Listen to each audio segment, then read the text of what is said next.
Assalamualaikum warahmatullahi wabarakatuh. Salam bahagia Bapak Ibu Guru hebat. Perkenalkan, saya Tati Ulfiana, calon guru penggerak Angkatan 7 Kabupaten Brebes dari SMP Negeri 2 Jatibarang. Pada video kali ini saya akan memaparkan aksi nyata saya pada modul 1.4, yaitu tentang budaya positif.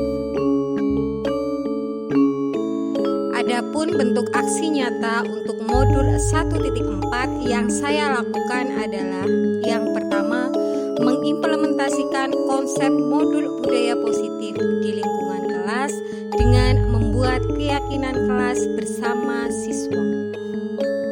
Yang kedua, bersama komunitas praktisi CGB SMP Negeri 2 Jatibarang, kami mengadakan diseminasi budaya positif yang diselenggarakan pada hari Sabtu tanggal 21 Januari 2023 dengan metode luring dengan mengundang rekan sejawat yaitu guru dan tenaga kependidikan di lingkungan SMP Negeri 2 Jatibarang.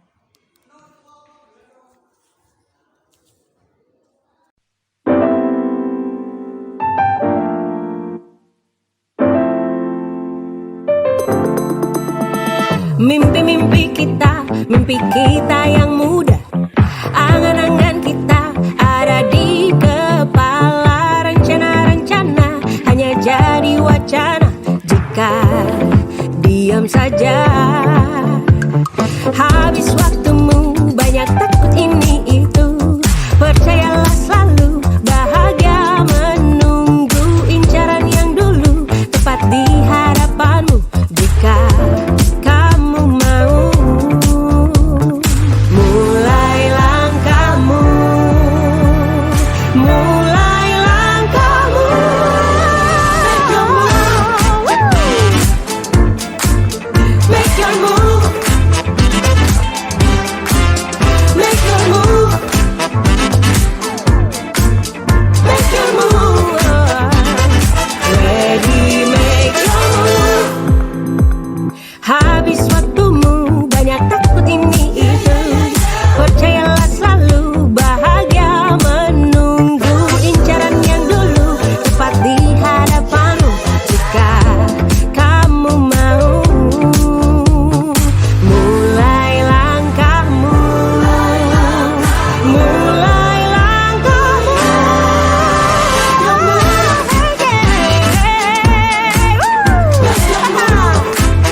yang penting dilakuin, beda dengan yang lain. Kita pemimpin, ingat-ingatlah kata, janji takkan menyerah. Kejar rasa yang kau suka, perlahan tapi yakin, yang penting dilakuin, beda dengan yang lain. Kita pemimpin.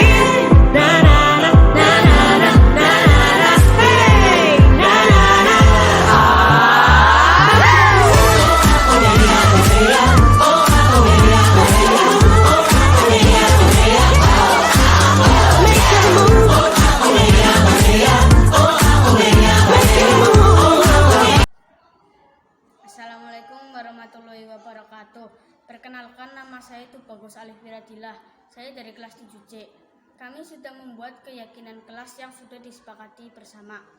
Saya merasa sangat bahagia karena diberi kesempatan untuk memberikan ide dan pendapat untuk menciptakan suasana kelas yang kami inginkan.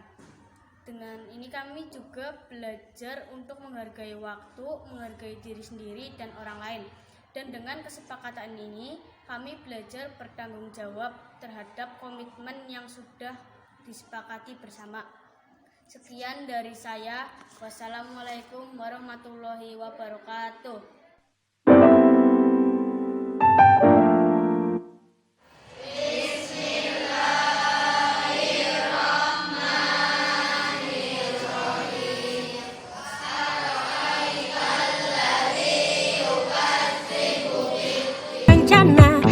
menjadi wacana jika diam saja. Habis waktumu banyak takut ini itu. Percayalah selalu bahagia menunggu incaran yang dulu tepat di hadapanmu jika kamu mau.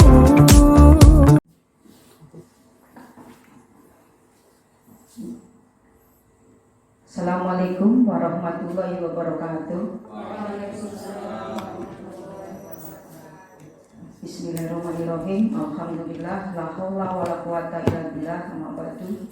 Yang terhormat Ibu Kepala Sekolah SMP Negeri 2 Jatibarang, Ibu Sri Yuliati MPD. Yang saya hormati pula Bapak Ibu guru yang berkenan mengikuti kegiatan pada siang hari ini. Pertama-tama, marilah kita mengucapkan puji syukur kehadirat Allah SWT yang telah memberikan kita nikmat sehat dan nikmat sempat pada kita semuanya. Salam dan sholawat tidak lupa kita haturkan pada junjungan Nabi Agung Nabi Muhammad SAW yang kita nantikan syafaatnya di yaumul akhir. Amin amin ya rabbal alamin. Bapak Ibu yang berbahagia, kami membacakan susunan acara kegiatan pada hari ini. Yang pertama pembukaan, yang kedua sambutan Ibu Kepala Sekolah, yang ketiga kegiatan inti, yang terakhir penutup. Acara pertama yaitu pembukaan. Marilah bersama-sama kita membacakan basmalah untuk memulai kegiatan pada siang hari ini. Bismillahirrahmanirrahim. Acara berikutnya yaitu sambutan dari Ibu Kepala Sekolah, Ibu Sri Yuliati MPD, sekaligus membuka kegiatan hari ini Ibu, kegiatan diseminasi pengimbasan materi program pendidikan guru penggerak angkatan ke-7. Kepada Ibu Sri Yuliati kami persilahkan. Terima kasih Bu Adi selaku pembawa acara. Bismillah. Assalamualaikum warahmatullahi wabarakatuh. Waalaikumsalam. Bismillahirrahmanirrahim. Alhamdulillahirabbil alamin. La haula wala quwata illa billah.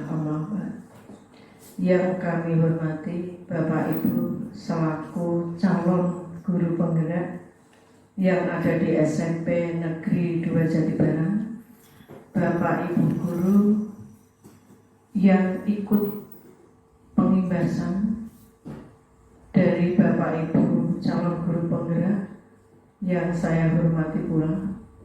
Pertama dan yang utama, mari kita panjatkan puji syukur kehadirat Allah Subhanahu wa Ta'ala karena di siang hari ini selesai pembelajaran kita masih diberi kenikmatan yaitu sehat, sempat, dan saya yakin nikmat-nikmat yang lain sehingga Bapak Ibu bersedia hadir di ruangan ini dalam kegiatan diseminasi pengimbasan calon guru penggerak yang ada di SMP Negeri 2 Jatibarang, dan semoga ilmunya nanti bisa kita ambil dan terapkan karena ilmu itu akan sangat bermanfaat ketika kita tularkan dan kita realisasikan.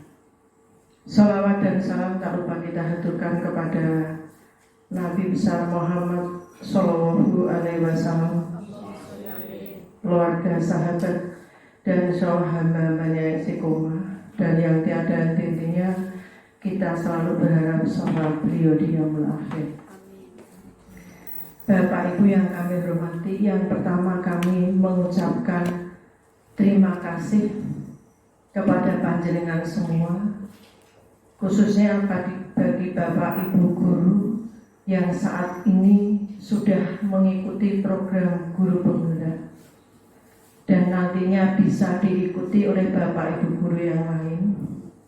Walaupun saya percaya setiap program yang sudah dicanangkan oleh pemerintah pasti punya maksud dan tujuan.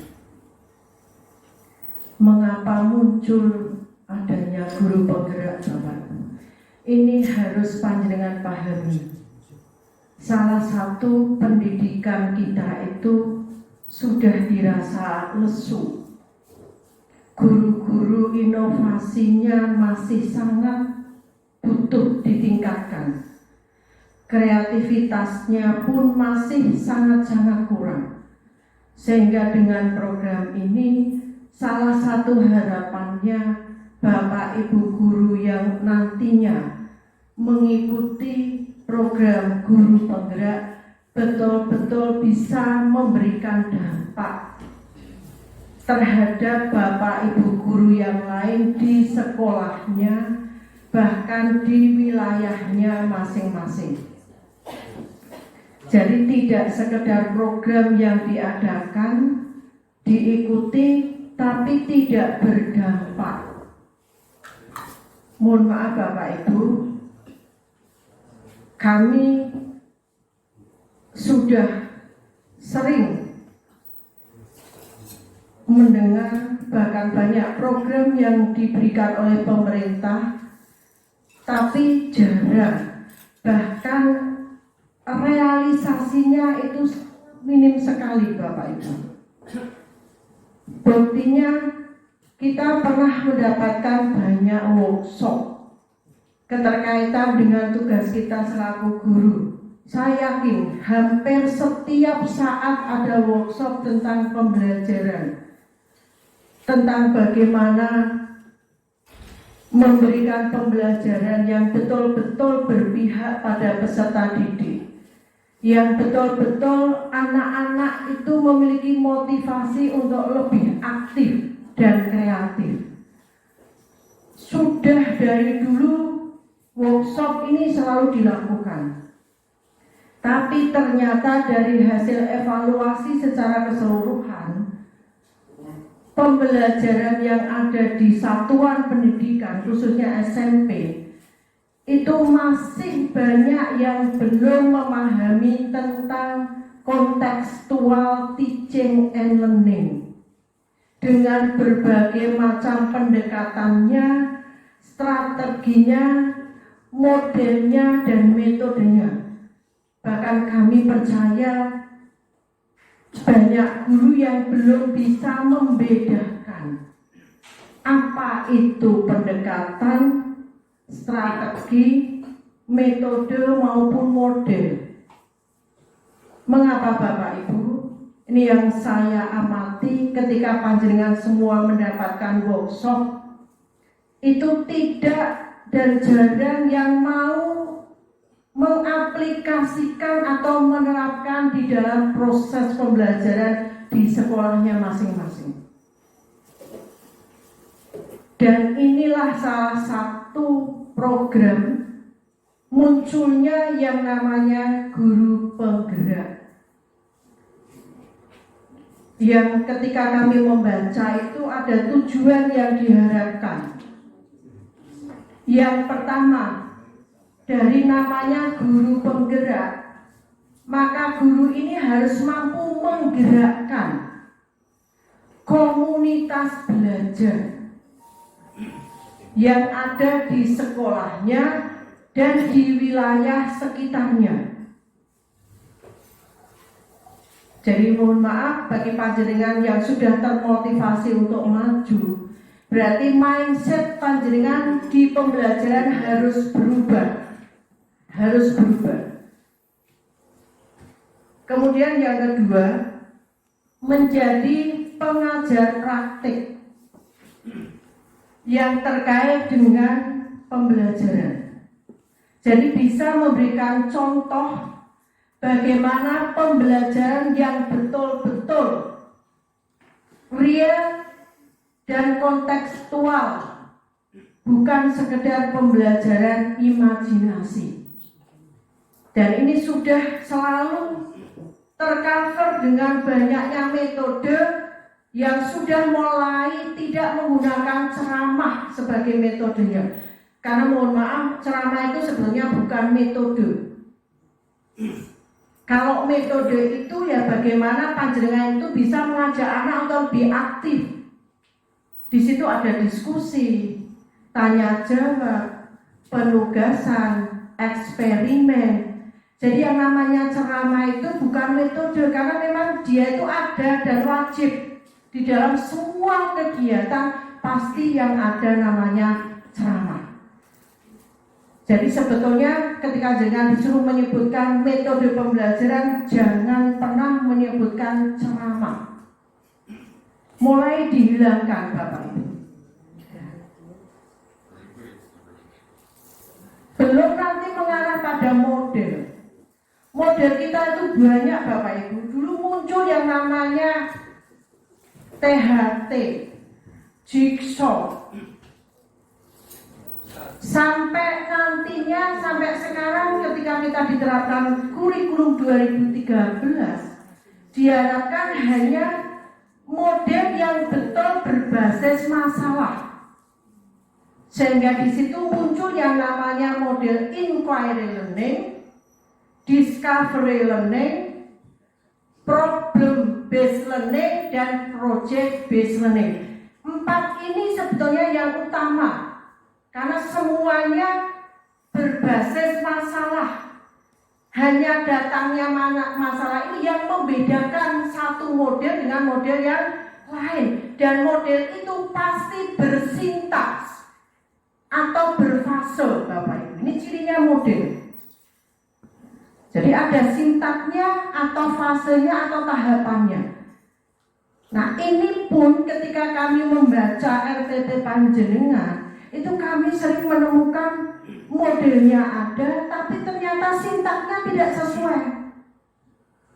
Kemudian model yang sering digunakan itu hanya discovery learning. Yang lainnya kemana? Padahal 4 ini sebetulnya wajib dilakukan dalam 1 tahun. Tinggal panjenengan memilih KI, KD mana yang harus menggunakan model ini.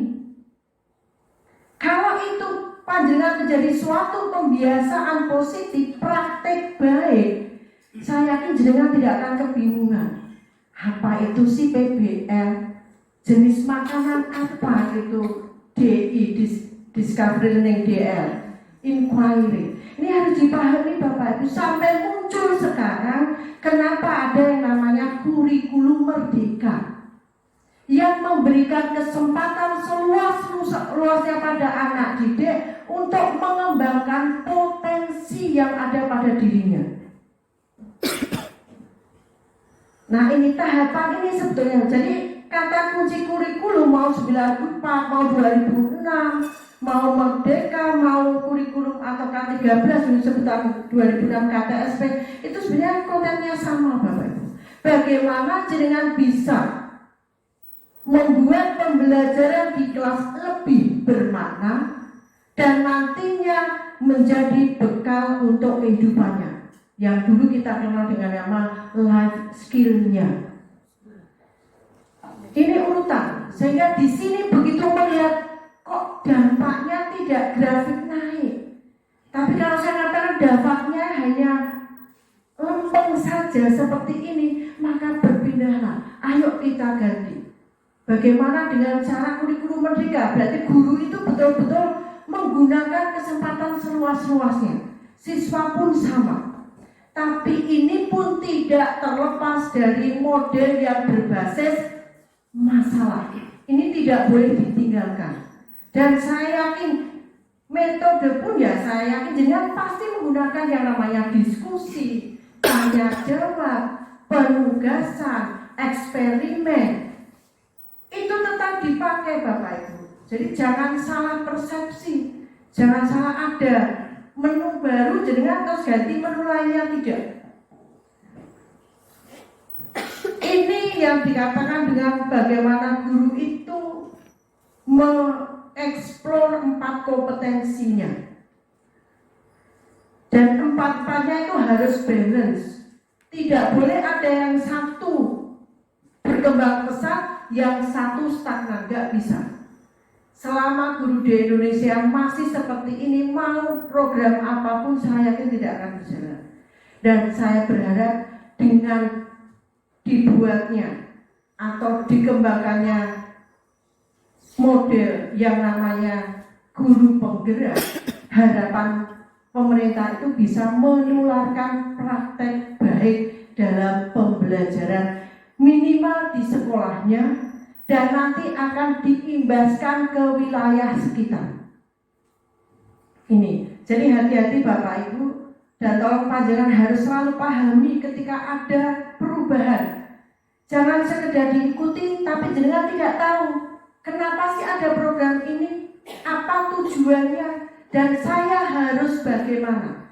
Itu harus benar-benar panjenengan pahami dulu. Jadi jangan hanya melihat judulnya tapi dalamnya jenengan tidak tahu. Nanti langkah panjenengan itu nanti akan kebablasan alias salah langkah. Sehingga saya luar biasa Bapak Ibu, saya bangga dengan panjenengan yang sudah berani terjun di sini, tapi saya juga punya harapan. Jenengan betul-betul bisa membuat perubahan dengan arus dinamika yang ada di dunia pendidikan. Jangan sekedar yang sering saya tanyakan, kenapa sih kok tiba-tiba tertarik dengan guru penggerak? Ada yang menjawab, itu kan salah satu syarat untuk menjadi seorang kepala sekolah. Saya katakan, dengan salah langkah. Niatnya jangan itu dulu. Niatkan bahwa panjenengan mampu menularkan, mengembangkan potensi yang ada pada diri panjenengan untuk teman-teman panjenengan. Jadi mohon maaf untuk yang ke-8, kami menyampaikan supaya jenengan lebih termotivasi. Di sini ada yang namanya memberikan contoh praktek baik. Kelihatannya hanya kata-kata praktek baik Bapak Ibu, tapi ini luar biasa. Kalau ini diterapkan di SMP Negeri 2 Jatibara, saya yakin tidak ada pembelajaran yang nama anaknya itu jelalatan. Ramenya itu bukan karena rame dia sibuk ngobrol sendiri, tapi rame dia itu bersharing, berdiskusi, tanya jawab, melakukan kegiatan eksperimen, demonstrasi. Ini ramenya adalah rame yang bermakna. Kembali refleksi, apakah ini sudah dilakukan di dalam kelas? Dan ini sudah lama diterapkan dalam dunia pendidikan. Jadi bukan hanya saat muncul program yang namanya guru penggerak, bukan. Yang berikutnya Bapak Ibu, panjenengan harus mampu menjadi seorang pemimpin pembelajaran, baik untuk rekan guru maupun untuk siswa. Jelas yang namanya pemimpin berarti harus bisa memberikan teladan. Bagaimana sih menjadi seorang pendidik yang harus memberikan ilmunya, dan nanti arah utamanya kembali pada karakter. Maka mohon maaf, di SMP 2 Jatibara kemarin tanpa izin kami membentuk branding sekolah dengan cerdas berkarakter. Kenapa? Karena cerdas belum tentu punya karakter.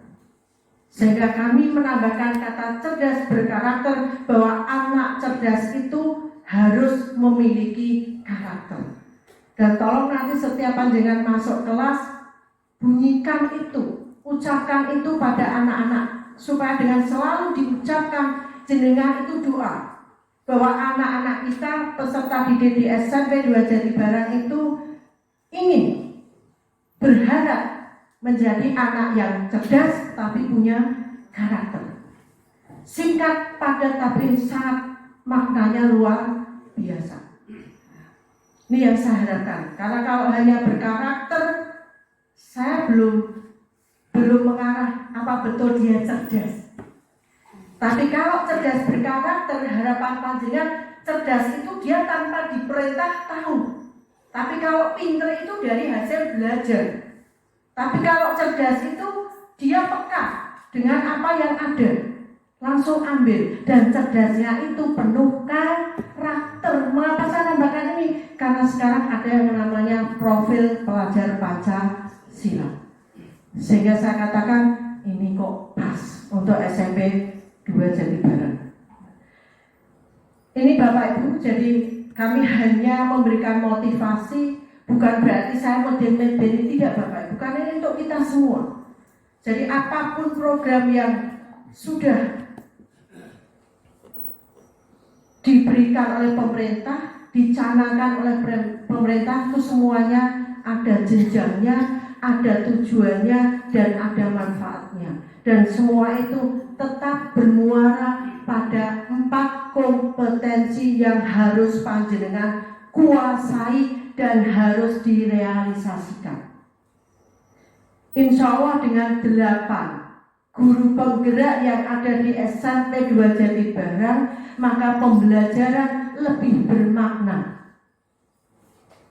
Lebih bermakna. Anak-anak bisa membedakan mana itu karakter yang harus dikembangkan, mana yang harus dibuang jauh-jauh.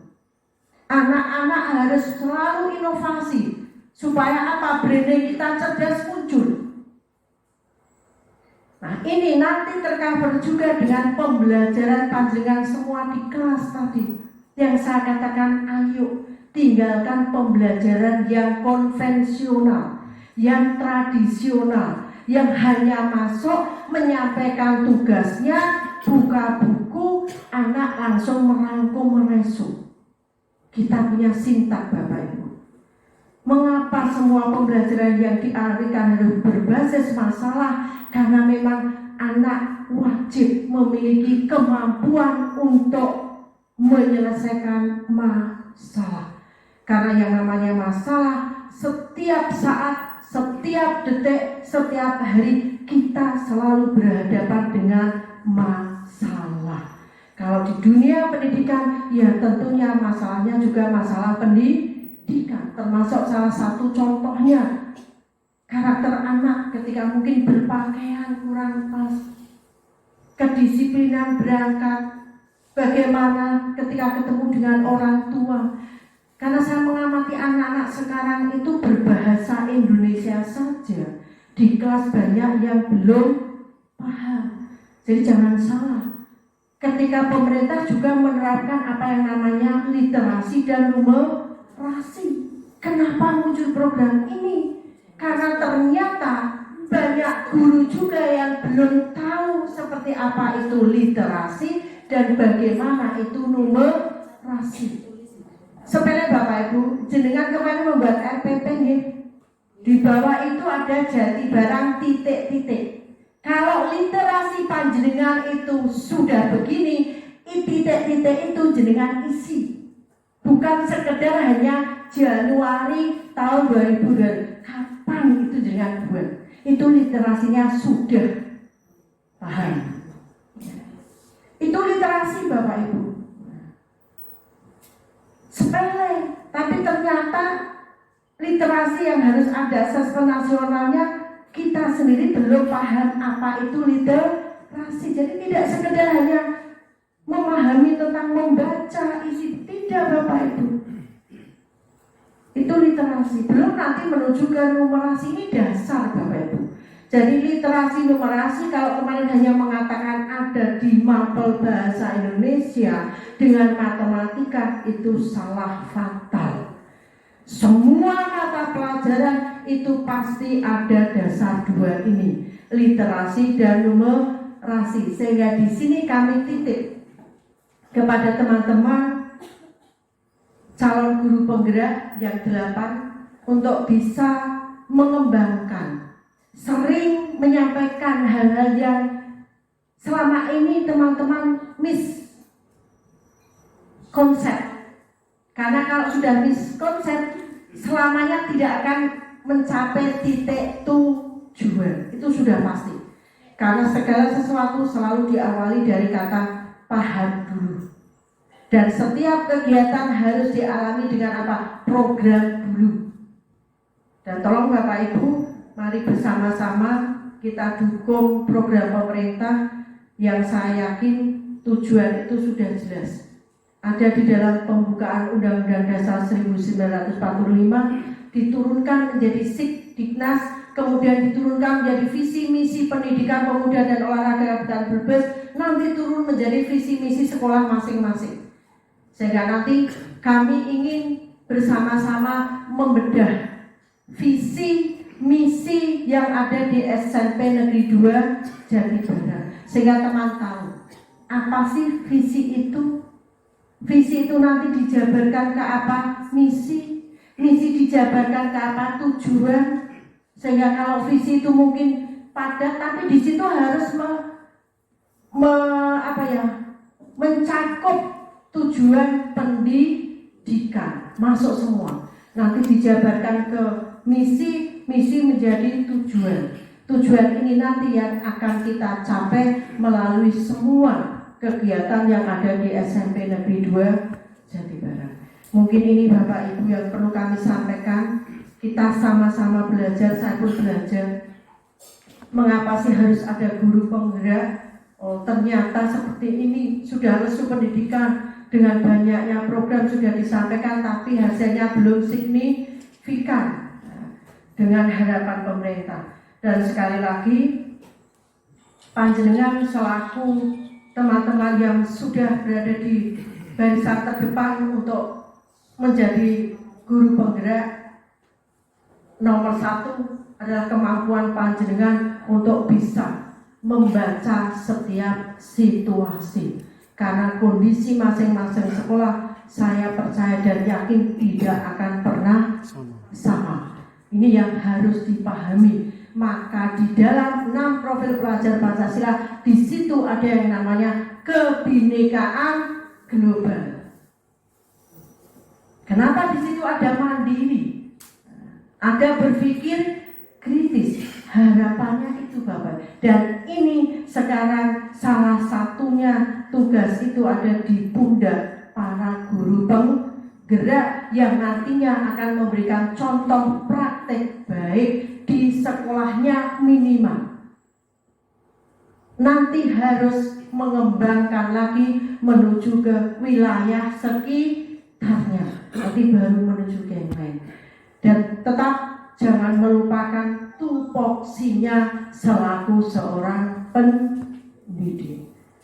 Demikian yang bisa kami sampaikan. Mohon maaf barangkali tadi ada perkataan yang kurang tepat, yang tidak pas. Saya mohon maaf yang setulus-tulusnya, dan kami berharap walaupun sedikit, kalau itu bermakna, saya berharap dimasukkan ke dalam pikiran, menggunakan hati untuk sudah berkonsep saya ingin berubah menjadi lebih baik dan membentuk SMP 2 Jatibarang menjadi generasi yang cerdas berkarakter. Demikian saya akhiri. Assalamualaikum warahmatullahi wabarakatuh. Terima kasih kepada Ibu Kepala Sekolah yang telah memberikan motivasi, memberikan banyak wawasan dan pengingat bagi kita semuanya sebagai pendidik. Memang tugas kita sebagai pendidik berat. Kalau tidak diingatkan berkali-kali, kita barangkali melenceng. Jadi keberadaan Ibu Kepala Sekolah ini, saya yang di sini aja mengabdi 20 tahun kadang-kadang lupa Ibu. Jadi terima kasih untuk pengingatnya dan motivasi kami sebagai guru penggerak. Insya Allah kami berproses untuk belajar ke arah lebih baik, untuk merubah paradigma bahwa pendidikan itu dinamis, tidak statis. Jadi banyak sekali perkembangan yang wajib kita ikuti. Dan kami berdelapan juga mengajak kepada teman-teman semuanya untuk bisa membuka pikiran, wawasan bahwa program guru penggerak ini bisa mengupgrade, menambah ilmu pengetahuan kita, bisa menambah wawasan kita ke arah mana tujuan pendidikan Indonesia yang akan dicanangkan 5 tahun ke depan. Terima kasih sekali lagi Ibu atas sambutan dan motivasinya. Acara berikutnya yaitu kegiatan inti, yaitu pemaparan materi dari program pendidikan guru penggerak. Ibu? Oke, Ibu sebelum teman-teman memaparkan materi, monggo Ibu dibuka dulu kegiatan pada siang hari ini sebagai kita bersama. Terima kasih. Kembali kami ucapkan tadi terlupa. Jadi dengan semangat dan meluruskan niat kita, untuk menjadi pendidik yang juga cerdas berkarakter. Semoga kegiatan di siang hari ini berjalan dengan lancar, dengan baik, dan harapan kita hanya ingin memberikan yang terbaik bagi peserta didik kita untuk menjadi generasi penerus masa depan yang cerdas dan berkarakter. Dengan ucapan Bismillahirrahmanirrahim, pengimbasan atau sosialisasi calon guru penggerak kepada Bapak Ibu di SMP Negeri 2 Jatibarang kami nyatakan dibuka.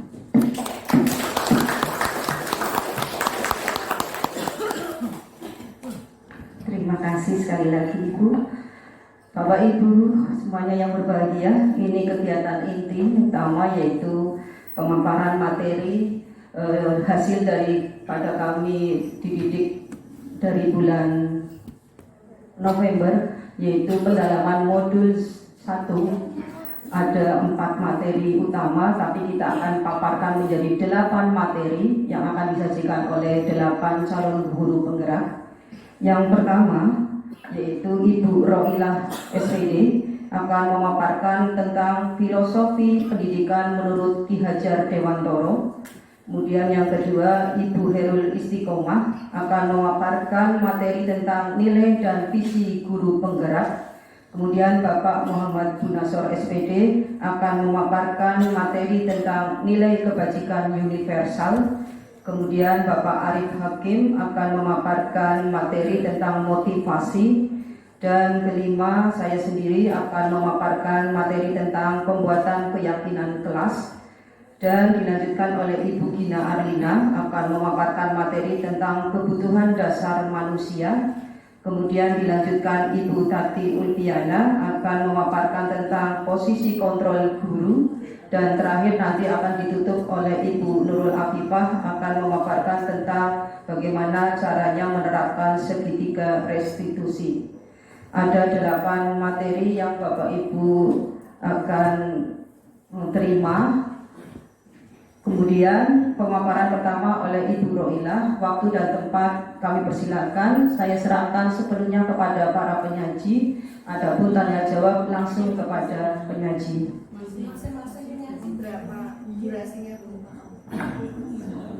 Masing-masing penyaji diperkirakan 5-10 menit. Karena kalau nanti dengan banyak materi dengan sampaikan dalam satu waktu, saya yakin jenuh. Ya. Nanti ketika materi itu teman-teman kan bisa memperhatikan ketika sudah mulai jenuh, mungkin jenengan nanti berganti dengan ice breaking atau kalau dirasa itu sudah terlalu siap ya mungkin schedule-nya yang diganti. Sehingga untuk memulai dulu kita berdiri dulu teman-teman. Kita lihat sekarang dari pagi ini ya.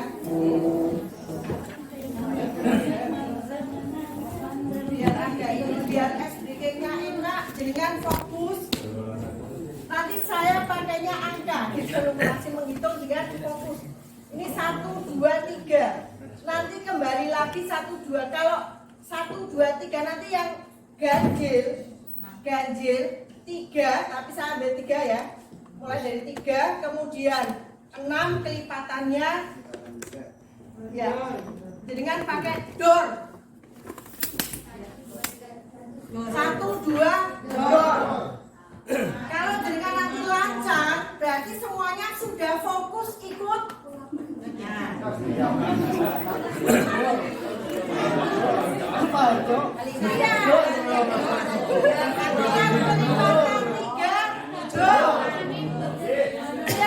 Biar ini puternya dari Bu Gina. Yang kesini terus puter ke sana.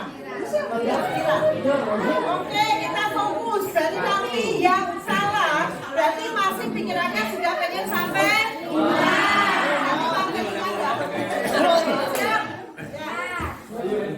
Konsentrasi. 1, 2, 1.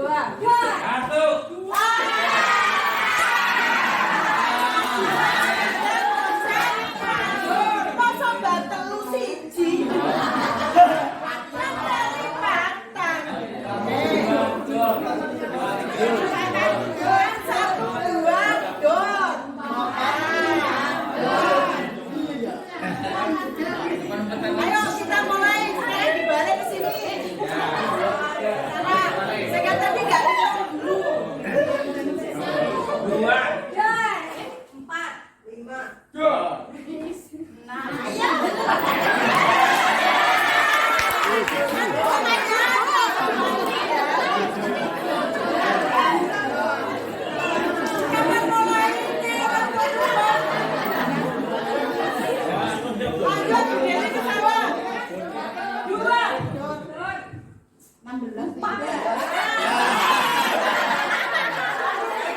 Ini sudah ramai, nanti di tengah perjalanan saya speakernya saya serahkan pada pemateri ya. Monggo Bapak Ibu.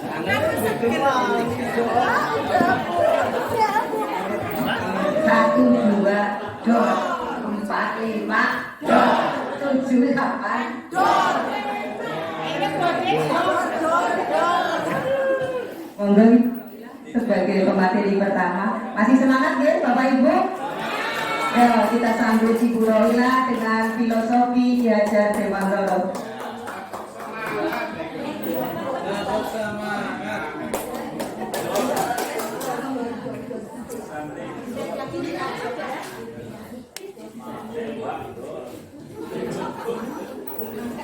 Menyampaikan materi kami peroleh selama 2 bulan.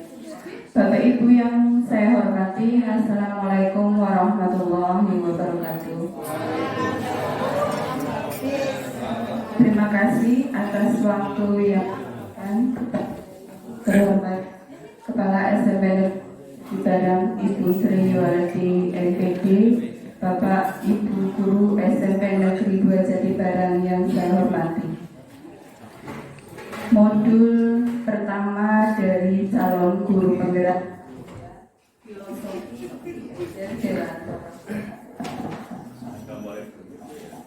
Bapak Ibu, pada kesempatan ini kita berefleksi saja ya Bapak Ibu.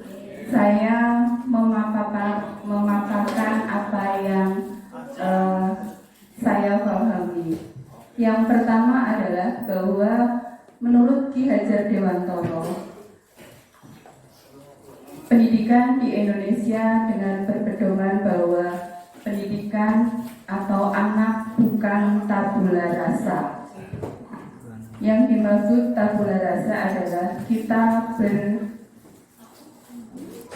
berpegangan bahwa peserta didik, anak didik kita itu lahir bukan sebagai kertas kosong, tetapi anak lahir seumpama kertas yang sudah penuh terisi oleh tulisan. Tulisan itu bentuknya samar atau suram. Tugas kita pendidik adalah menuntun, menebalkan goresan-goresan yang sudah dibawa oleh anak. Maksudnya adalah bahwa setiap anak lahir ke dunia sudah membawa bakat, kemampuan, potensi. Hanya mereka belum mampu mengenali potensinya di mana. Maka kita pendidik wajib untuk menggali, menunjukkan, menuntun, mengarahkan supaya potensi tersebut bisa berkembang secara optimal. Kemudian yang kedua, dikatakan oleh Ki Hajar Dewantara bahwa pendidik diibaratkan sebagai seorang petani. Karena sebagai seorang petani, maka petani hanya menabur dan memfasilitasi, meyakinkan bahwa bibit yang disemai itu tumbuh sesuai dengan jenis bibitnya dan menghasilkan panen yang melimpah. Begitu juga kita pendidik hanya mampu mengarahkan tadi dengan berbagai macam metode, pendekatan, strategi, fasilitas sumber belajar yang kita sediakan dicapai oleh pihak sekolah. Lanjut Bu Tati. Kemudian yang perlu kita pahami bersama bahwa kita pendidik hanya menuntun, Bapak Ibu, hanya menuntun, bukan menuntut. Karena menuntun berarti kita fokus pada pendidikan berpusat pada murid atau pada siswa. Dalam menuntun itu yang kita upayakan adalah anak menjadi anak yang bahagia, selamat, baik sebagai manusia pribadi maupun sebagai anggota masyarakat.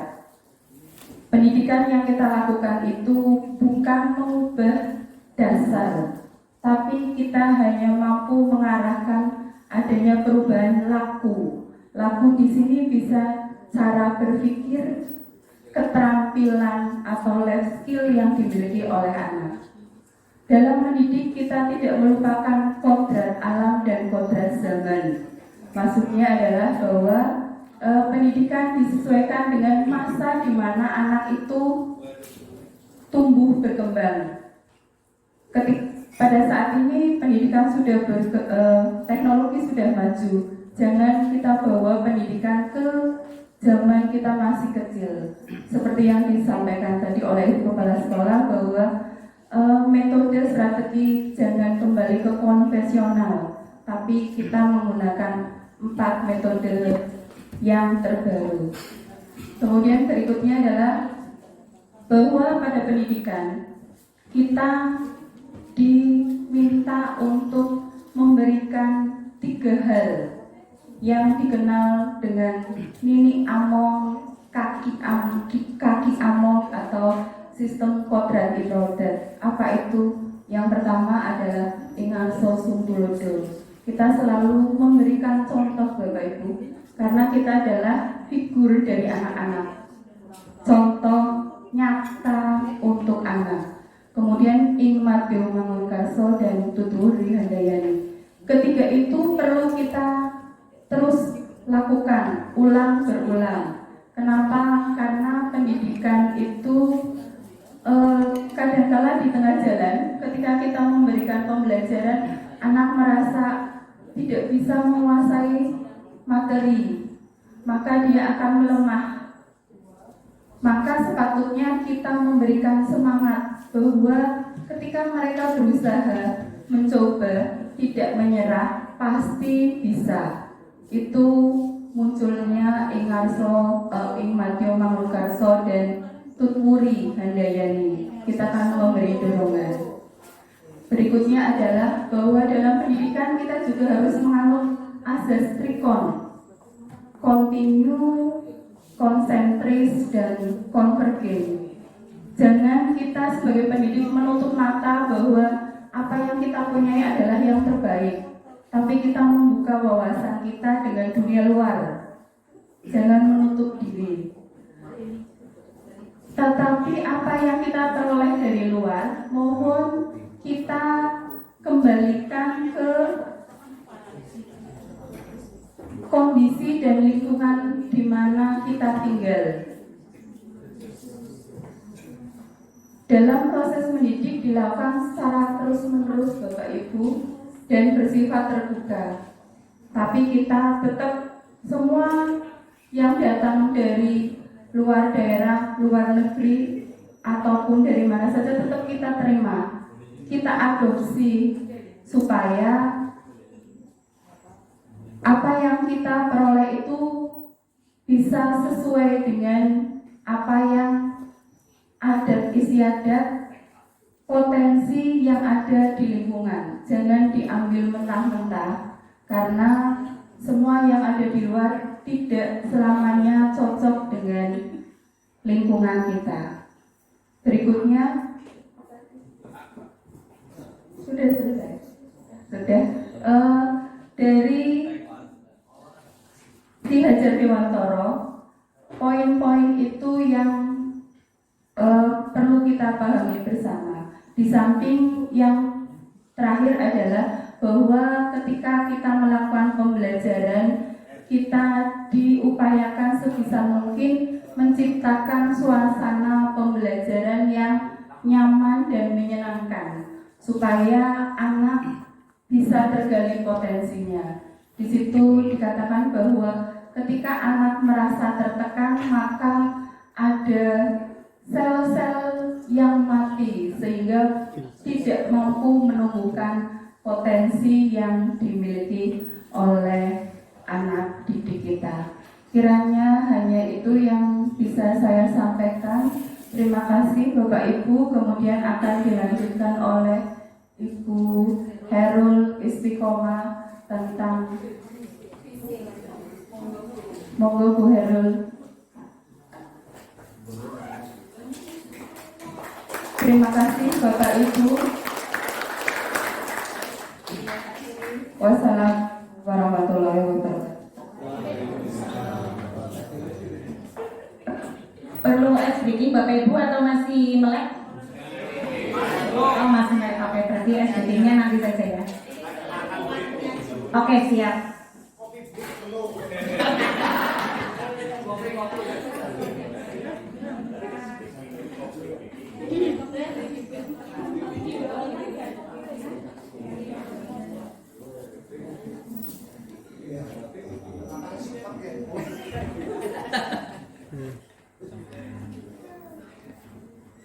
Padahal dulu pindah mono asli. Monggo Bapak Ibu, itu ada hidangan di kotak putih.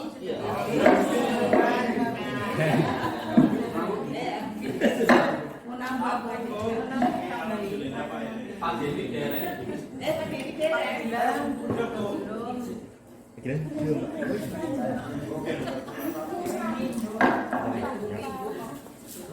Pasen pasen.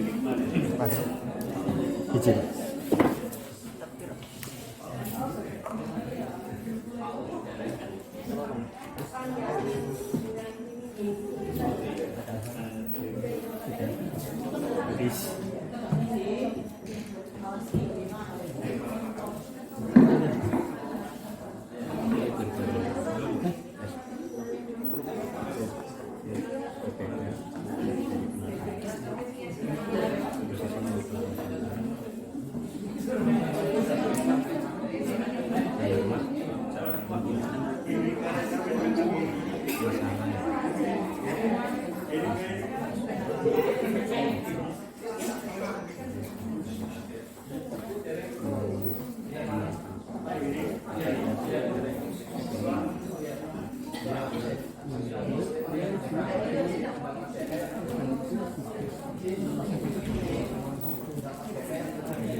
Bismillahirrahmanirrahim. Assalamualaikum warahmatullahi wabarakatuh.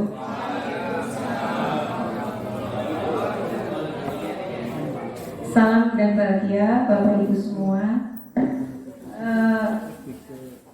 Pada kesempatan yang diberikan kepada saya kali ini, saya akan memaparkan sebagian dari materi yang kami peroleh selama 2 bulan. Materi itu berkaitan dengan nilai dan visi guru penggerak. Adapun cakupan materi yang akan saya sampaikan kali ini ada 4 hal. Yang pertama adalah siapakah calon guru penggerak itu. Kemudian yang kedua adalah korelasi antara materi, nilai, dan visi guru penggerak dengan budaya positif, tema yang sedang kita paparkan kali ini. Kemudian yang ketiga adalah nilai guru penggerak, dan yang terakhir nanti tentang visi guru penggerak. Selanjutnya Bapak Ibu, kalau boleh saya ingin tebak-tebakan dengan Bapak Ibu.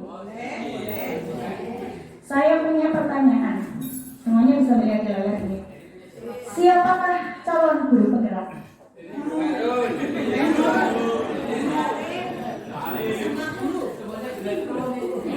Ya, jawabannya adalah seperti yang disampaikan Bu Lady. Anda semua yang melihat layar ini adalah calon guru penggerak. Tepuk tangan Bapak Ibu.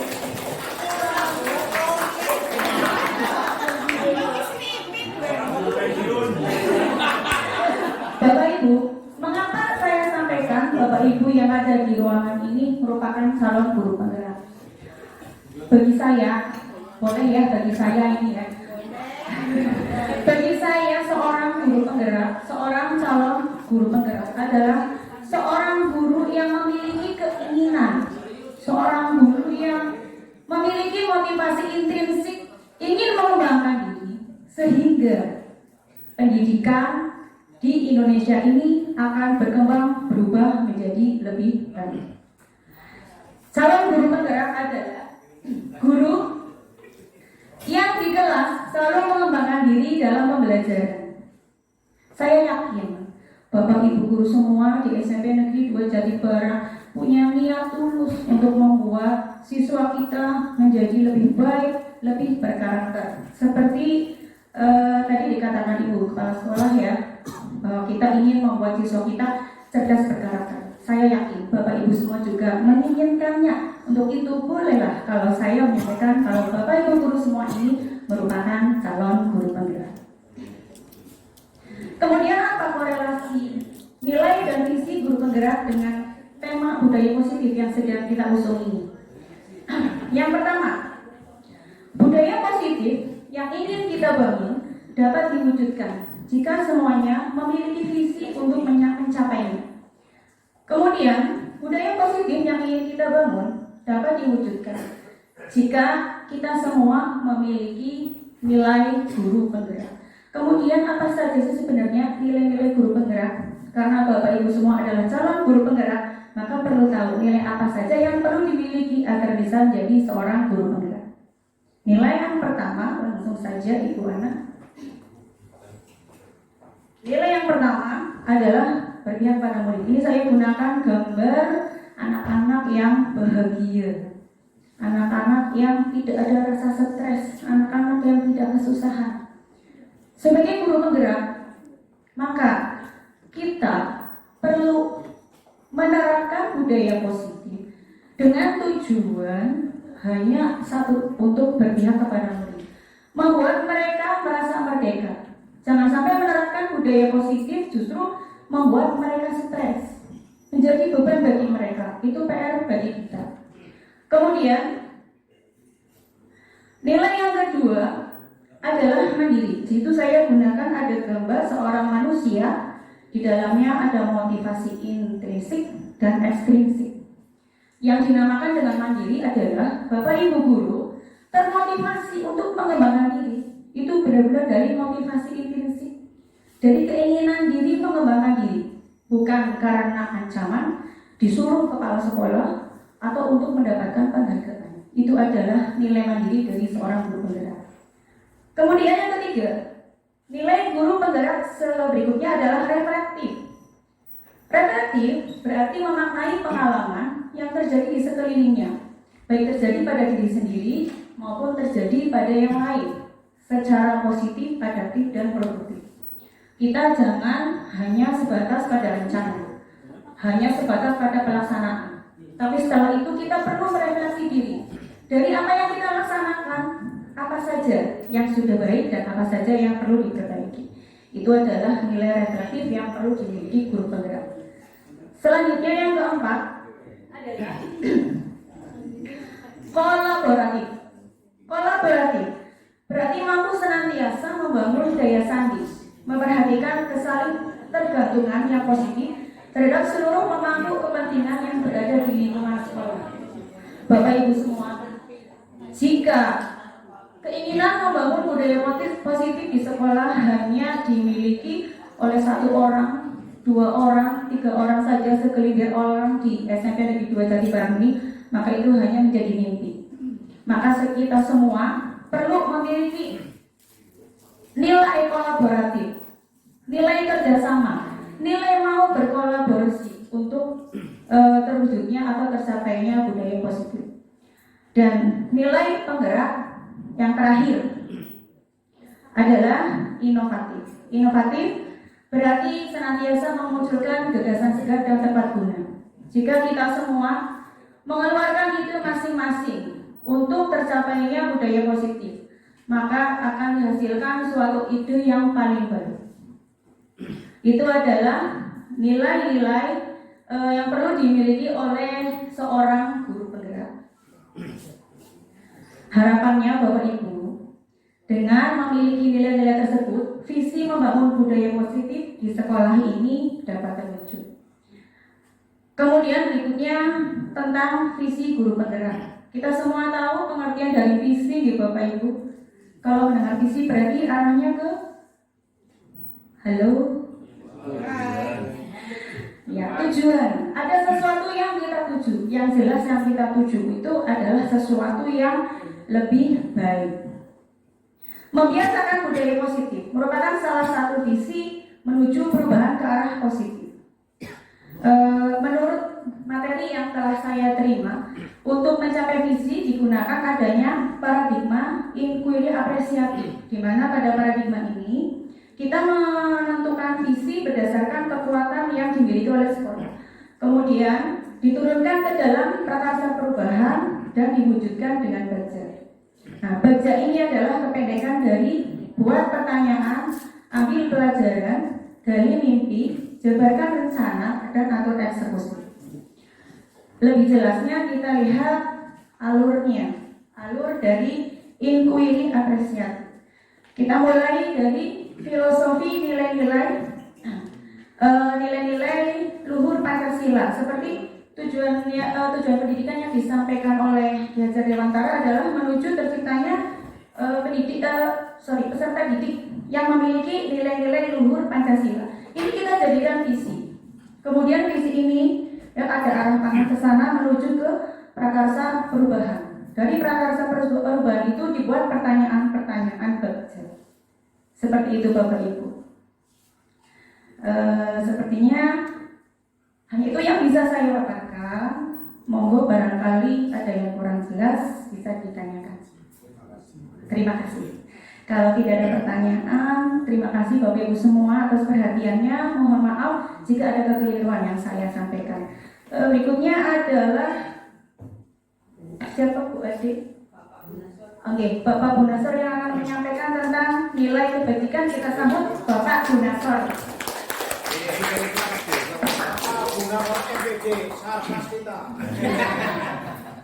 Cuma tadi kan di situ ada buat pertanyaan ya Bu. Berarti harusnya semua bisa membuat pertanyaan. Kenapa tidak ada yang itu kan baca di situ B-nya buat nanti Panasor. Boleh. Assalamualaikum warahmatullahi wabarakatuh. Bismillahirrahmanirrahim. La haula wala quwwata illa billah. Pada Ibu Kepala Sekolah yang saya hormati dan saya muliakan, langsung saja mungkin di dalam hati ono sing merungsang, ono sing bersabang-sabang, makanya kurang enak sedikit. Oke, mudah-mudahan tambah enak. Langsung saja bahwa saya akan memaparkan sedikit saja, jangan banyak-banyak, yaitu tentang nilai-nilai kebajikan. Apa yang akan saya sampaikan tadi sudah disinggung oleh Ibu, berarti cukup setengahnya saja.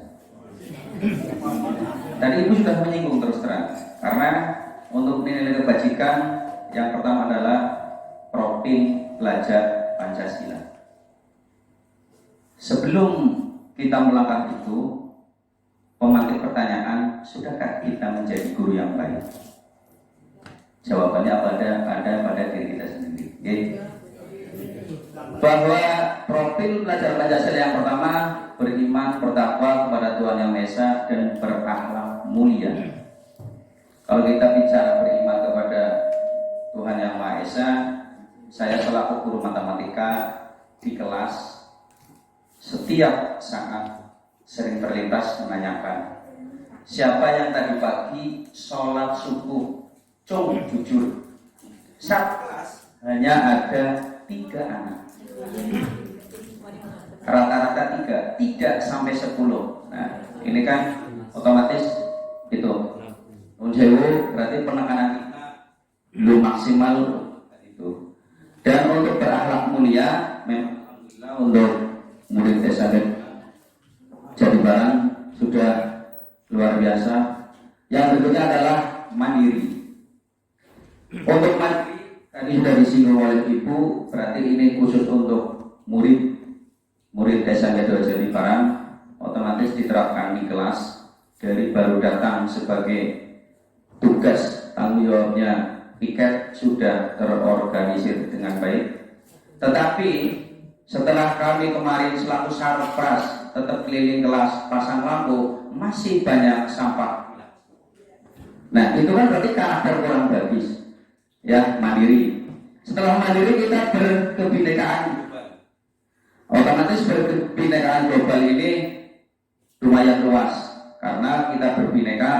Nun sewu untuk kita SMP 2 Jatibarang otomatis ada yang beragama non muslim. Saya mengajar di kelas 7F, memang ada yang non muslim. Makanya kalau kita sedang bercerita tentang keislaman, tetap untuk menyampaikan bahwa kita tetap menghormati dan menghargai untuk yang non muslim. Untuk sebelum kebinaan adalah bernalar kritis. Untuk menciptakan siswa atau murid bernalar kritis, otomatis sudah jelas anak tidak tertekan, bebas. Karena kita adalah untuk kurikulum merdeka adalah anak diberi kebebasan, tetapi bukan kebebasan yang bablas, tetap sesuai dengan rambu-rambu. Bagaimana akan anak bisa bernalar kritis? Sudah datang saja, satu sudah tertekan, dua takut dengan gurunya, yang ketiga sangune sajuil rotok dan imamane, yang keempat datangnya terlambat, akan terhenti untuk bisa bernalar kritis. Yang berikutnya adalah bergotong royong. Untuk mencetak siswi murid-murid kita bisa bergotong royong, di sekolah kita sudah kita tekankan baik dari kebersihan dan sebagainya, tetapi kembali lagi ke karakter anak. Yang berikutnya adalah kreatif. Untuk profil belajar Pancasila yang terakhir ke-6 adalah kreatif. Kembali tadi, untuk menumbuhkan siswa yang kreatif, otomatis ada kenyamanan di kelas. Sekarang anak sudah kritis tadi kembali, sudah tahu karena sarpasnya adalah saya. Begitu ada kipas mati, baru masuk mesti ada kipas mati, kipas mati. Itu berarti sudah masuk kritis, luar biasa. Ya, berarti memang untuk menciptakan dinas yang nyaman, untuk profil para pelajar Pancasila ini kalau sudah kita terapkan, sungguh luar biasa tercipta untuk murid kita. Kembali kepada kita selaku pendidik, bagaimana untuk kita berusaha ke depan lebih baik dan lebih baik. Itu yang saya sampaikan untuk profil pelajar Pancasila. Masih banyak tapi saya tahu diri, cukup ini aja. Maka dari itu saya hanya akan minta yel-yelan. Ya yel-yelan dong ya. Kalau SPT nanti lama kan muter. Ya, oh yel-yelan Pak. Yel-yelan aja. Boleh monggo Pak. Saya terima pertanyaan. Monggo Pak Imam.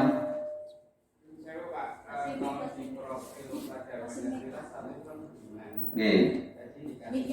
Mengetahui apakah anak beriman dengan cara bertanya apakah anak sudah melaksanakan 5 waktu atau belum. Nggih. Nah, pertanyaan saya, apakah indikasi beriman itu hanya melihat dari sholat? Kalau kita pengamatan dari sekolah untuk menilai tentang beriman hanya pada sholat, kita jelas itu. Di sisi lain apa yang perlu kita lihat kaitannya dengan beriman itu yang kita lakukan. Oke, siap. Matur nuwun Pak Imam. Ini luar biasa. Makanya dengan ada pertemuan ini, dari sudut pandang. Kenapa? Bahasa saya tadi, padahal saya adalah guru matematika. Tapi dengan tadi Pak Iman untuk beriman, memang yang namanya beriman adalah percaya. Rukun iman ada 5, kan seperti itu.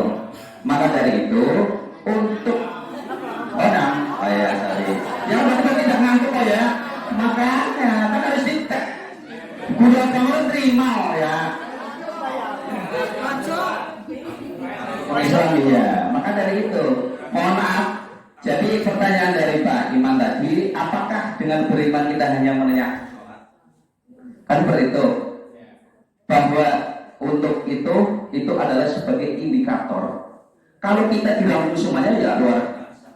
Iya, salah satunya itu salah satunya. Makanya dengan indikator itu cukup menanyakan satu saja. Kalau kita langsung makan luar biasa kok si anak pura-pura nerang. Barangkali itu ya. Sekian. Assalamualaikum warahmatullahi. Biar nggak salah konsep, di situ ada beriman, bertakwa kepada dan berakhlak mulia. Sebetulnya ketika kita sudah berada di profil yang pertama, itu kemarin kami sudah menyampaikan kepada panjenengan semua. Coba ketika masuk, anak berdiri dulu, tanyakan dulu kelengkapan pakaian. Itu salah satu contoh berakhlak mulia. Kenapa? Karena yang namanya berakhlak mulia, tadi kan kita berkarakter ya Pak. Nah, kemudian ada hal lain yang bisa panjenengan ambil di situ pada saat berenang pertama. Kalau kita ingin tahu sholat, mungkin ada anak yang jujur tidak, kan kita tidak bisa menilai karena dari hati. Itu kan hanya salah satunya. Siapa yang sudah sholat dan kita tidak tahu seberapa jujurnya. Sehingga sebetulnya banyak hal yang bisa panjenengan perhatikan ketika melihat yang nomor satu. Contoh, ketika ada temannya butuh bantuan, ini tidak dia masuk nomor satu, dia bisa masuk gotong royong. Dua muncul di sini.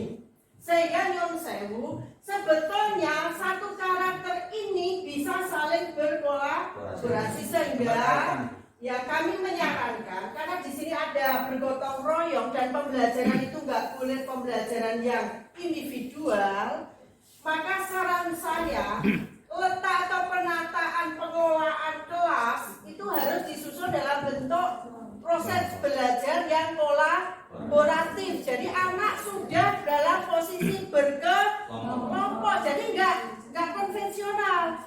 Nanti jenengan atur posisi papan tulis di satu nanti seperti ini, letter U.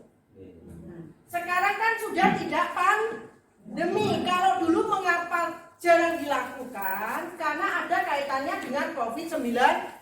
Kalau ini tidak dan ini semua mampu melakukan, maka konsep profil pelajar Pancasila saya yakin muncul di sini. Muncul. Sehingga di situ nanti jenengan mungkin dua bangku, dua terus letter O. Nanti kelompok satu jenengan tentukan berapa. Dan kelompok ini boleh dipakai oleh semua mapel. Jadi tidak harus nanti berkelompok. Waktunya habis. Tapi kalau sudah dalam ini berarti jenengan sudah menyusun pembelajaran kemudian yang kedua, untuk melatih anak bernalar kritis, kreatif, di situ letaknya. Jadi setiap dengan belajar itu hanya memberikan ini loh tujuannya, ini topiknya, kemudian berikan masalah atau jangan sampaikan materi sendiri, siswa yang membuat masalah sehingga nanti model yang tadi saya sampaikan jangan asal berikan cover. Kalau masalah itu dari siswa namanya model apa? Kalau masalah itu dibuat dari guru namanya model apa? Kalau kolaborasi antara guru dengan siswa model apa? Itu ada di tiga ini. Kemudian kalau yang proyek berarti nanti dari problem based learning itu menghasilkan suatu produk. Ini namanya project based. Nah, sudah masuk. Jadi di situ ada inquiry, ada discovery, ini tiga ini dengan cari bedanya di mana. Dan di sini letaknya ada di dalam masalah. Sehingga sintaknya sudah bisa. Nah ini sehingga mumpung bicara tentang ini, maka kita nanti mulai besok pagi atau besok pagi mohon maaf, hari Selasa nanti monggo lah diatur dalam bentuk pembelajaran yang tidak konvensional. Tapi jangan enak, menilainya enak. Udah hafal anaknya Bu, suruh di mejanya dikasih nama. Jadi jangan orang sana konsen ngacung jenengmu siapa ya? Prestis kita sudah terjaga dari sini. Di meja aja, nanti tiba-tiba jenengan apa dengan sendirinya. Tidak usah, nggak apa-apa. Kelompok ini A, jenengan kan punya daftar nama. Daftar namanya langsung dibuat daftar nama berkelompok dengan muter. Oh, jeneng ini, nggak usah tanya jenengmu siapa. Ini salah satu bentuk guru ya. Dikatakan anak orang peduli. Jenenge B orang ngerti. Itu dengan itu bisa melihat jadi kelompok satu ini. Jenengan akan orang mungkin lah bocah wadon jenenge ning kono Agung misalnya. Oh, berarti sing Agung. Itu bisa Bapak Ibu. Ini kalau diterapkan itu luar biasa. Konsep ini akan terlaksana. Apa betul Bu masuk ke kebinekaan global? Kebinekaan kan berbeda. Global berarti secara menyeluruh dari apa Bu? Dari jenis kelamin, dari tingkat pendidikan, dari latar keluarga. dari tadi agak masuk juga. Jadi semuanya nanti bisa. Ya, Bapak Ibu berkomunikasi untuk seperti ini. Iya, jadi orang itu. Ini karena semua mahasiswa itu harus pembelajaran berpola. Jadi orang maling-maling geser. Uyun. Iya. Oh iya. Ya, ada apa-apa gimana? Ada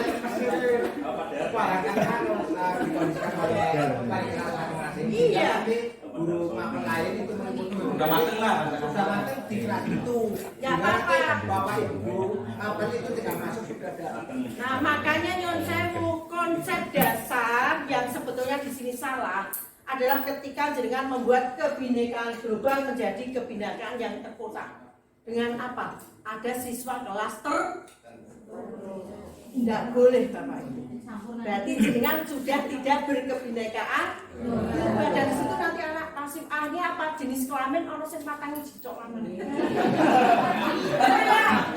Di situ ya 5 bahwa di situ dia akhirnya menjadi kelompok yang diskriminatif karena minum kan nggak pernah terbayar urusan makanya saya kaget. Nah nanti wali kelas monggo jadi kan tahu membagi kelompoknya anaknya dari apa yang berbeda. Jadi harus itu. Ini mungkin usulan dan ini mohon maaf usulan saya sekaligus saya mohon pamit karena saya sudah di Monggo atas atas Bu. ya. Nanti ke depan kalau ada kita diskusikan lagi karena saya yakin. Gimana teman kok?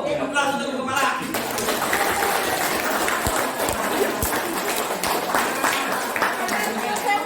Saya menerapkan branding cerdas berkarakter yang gurunya harus cerdas. Gitu, luar biasa.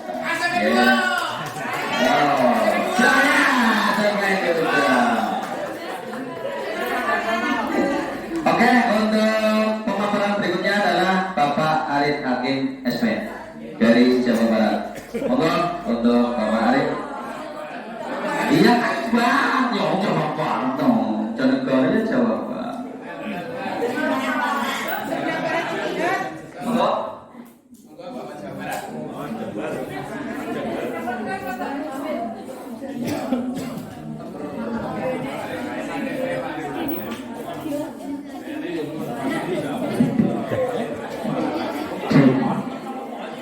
Oke, terima kasih Bapak Ibu. Ya.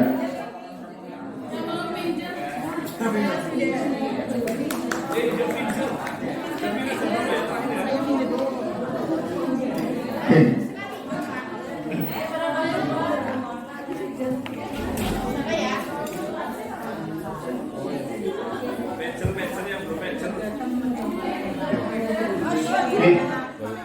Bapak Ibu, mohon perhatian sebentar.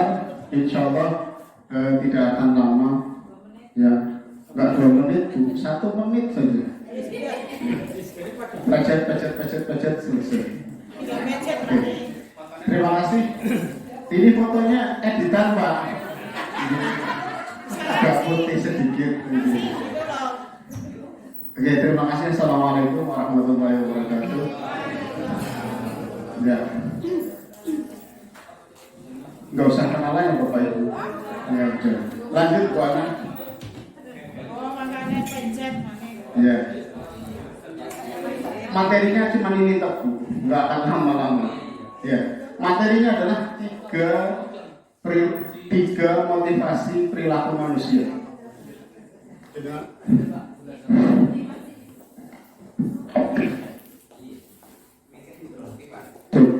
Ya, jenengan sudah biasa. Yang pertama, untuk menghindari ketidaknyamanan hukum. Ya, itu jelas. Kita sering sekali, kadang muncul satu pemikiran bahwa untuk menghindari ketidaknyamanan atau hukuman. Lanjut Bu Ana. Ya, untuk menghindari ketidaknyamanan, tapi laporkan Bapak Ibu, ini adalah motivasi terendah, paling rendah. Jadi tolonglah jangan dipakai lagi, ditingkatkan lagi. Cirinya ketika kita ditanya apa yang akan terjadi bila saya tidak melakukannya, Kalau jenengan di hati jenengan, kalau saya nggak melakukan ini nanti ini, itu berarti motivasi jenengan sangat rendah. Ini motivasi yang terendah dan sifatnya eksternal. Eksternal itu artinya dari luar. Ketika yang mempengaruhi sudah tidak ada, ya sudah biasa lagi. Lanjut Bu Ana, yang kedua. Yang kedua, motivasi yang kedua adalah untuk mendapatkan imbalan atau penghargaan dari orang lain. Itu jelas. Ya.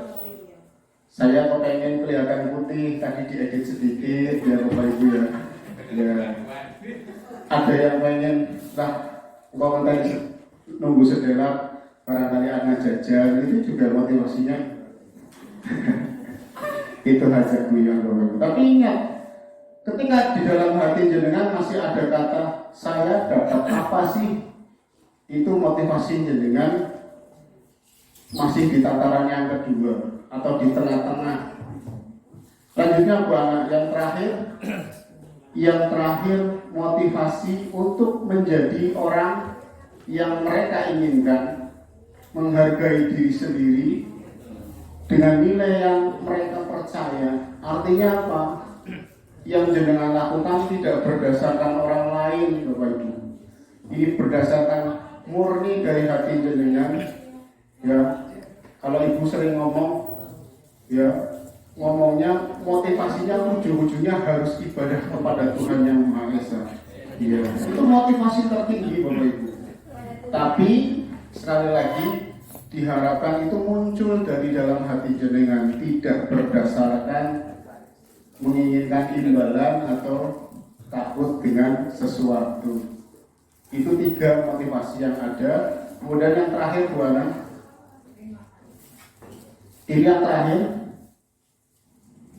Ya, ini tanyakan ke hati jenengan sendiri. Tidak usah dijawab, tidak usah SMS saya, tidak usah WA saya. Ya, ada di posisi mana motivasi kita? Ada di posisi mana motivasi kita? Ya, motivasi naik turun Bapak Ibu. Ya,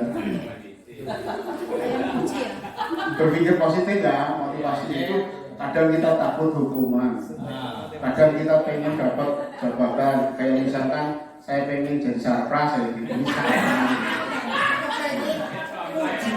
Contoh, atau mungkin memang benar-benar dari dalam hati itu jenengan. Jadi motivasinya kembali lagi, karena motivasi yang tertinggi itu motivasi yang ada dalam diri kita sendiri, maka kita bersama-sama ya bersepakat bahwa bismillah kita akan melakukan segalanya yang terbaik.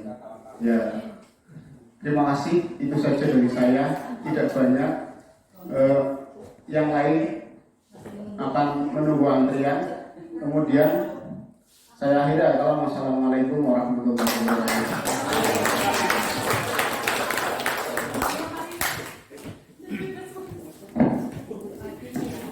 Langsung aja nih Bapak Ibu, sudah siang.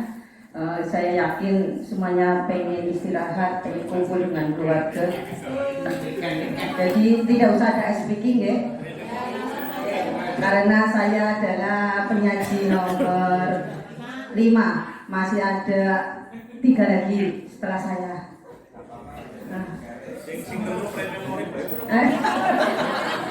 Ada sudah memori Pak. Ya, kasih kesempatan 2 menit lah Pak ya. 2 menit Pak, 2 menit Pak, untuk menggugurkan kewajiban kita untuk menimpasan Pak. Ini materi yang saya saksikan. Saya mulai dari Bapak Ibu. Assalamualaikum warahmatullahi wabarakatuh.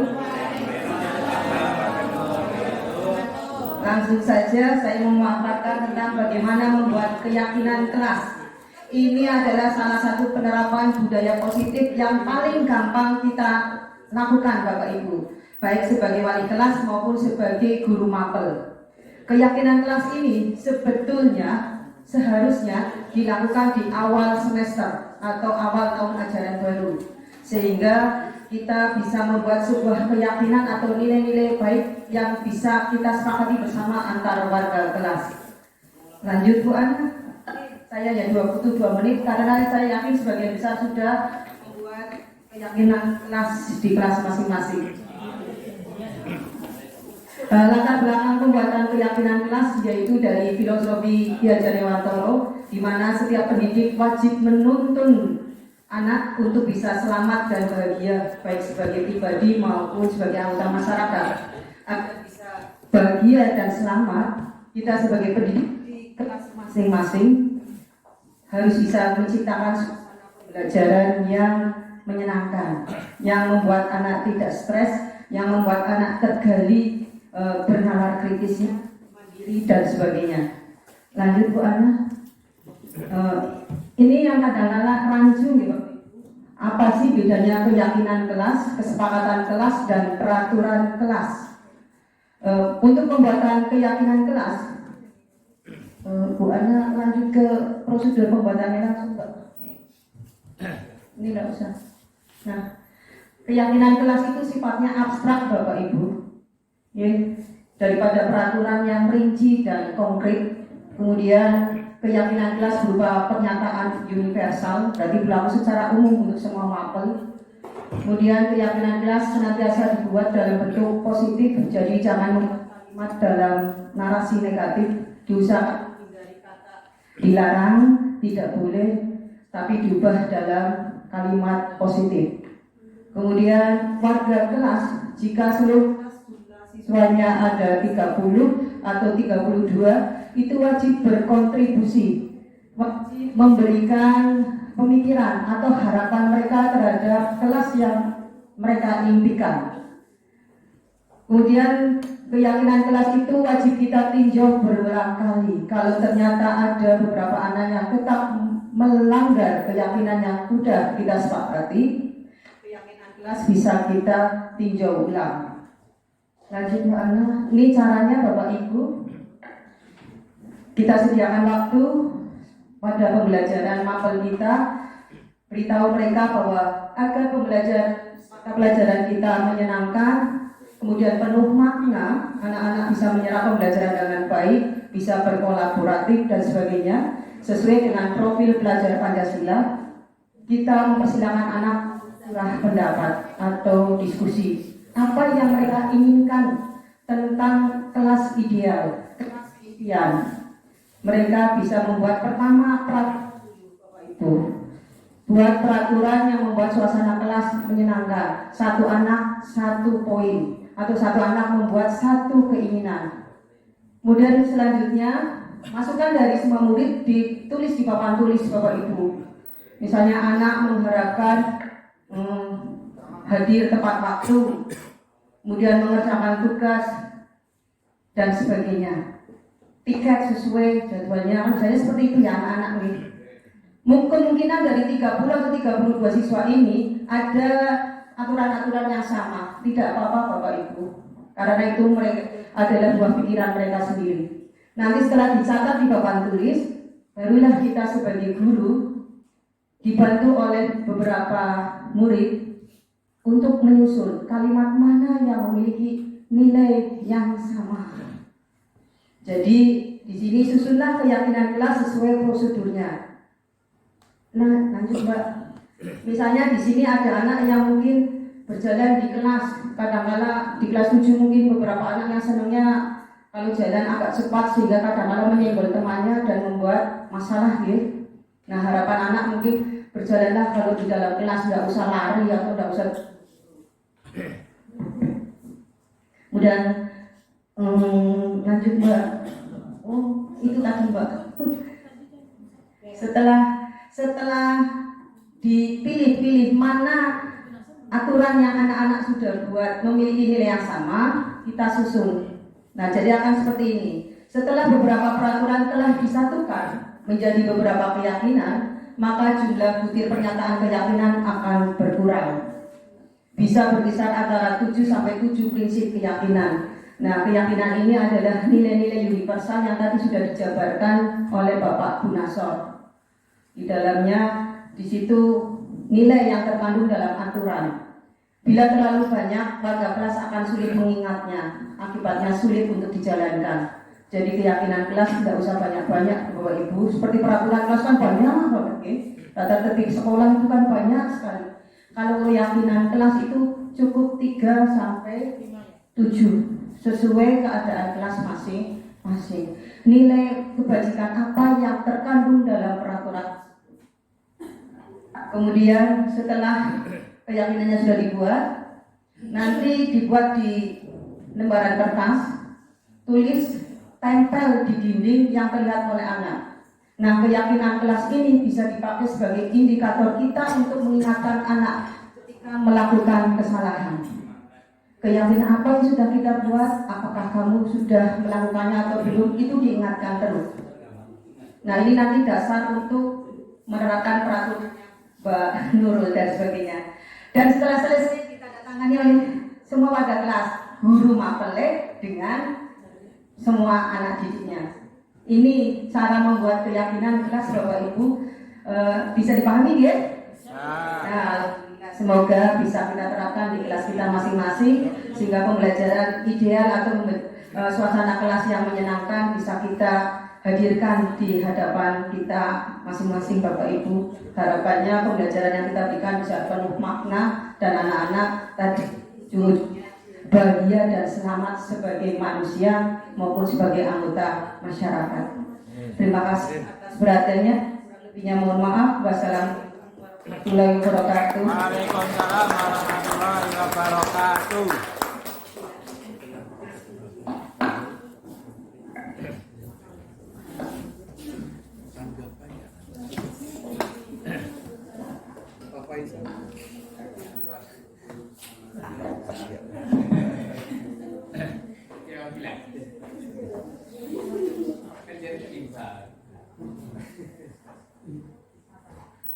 Assalamualaikum warahmatullahi wabarakatuh.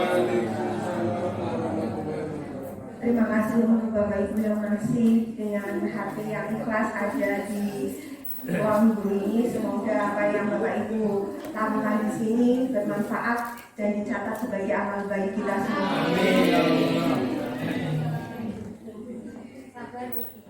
Perkenalkan Bapak Ibu, sambil menunggu saya akan menyampaikan tentang 5 kebutuhan dasar manusia. Alhamdulillah.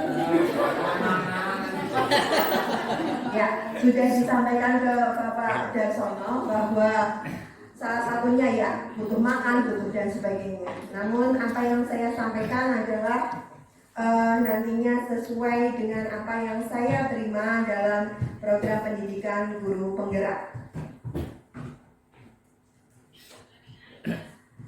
Di sini saya memuat walaupun belum termuat di sini nantinya ada bahwa ada orang lari ke tangga. Jadi sebetulnya seluruh tindakan manusia, seluruh tindakan yang kita lakukan di muka bumi ini adalah mencapai sebuah tujuan.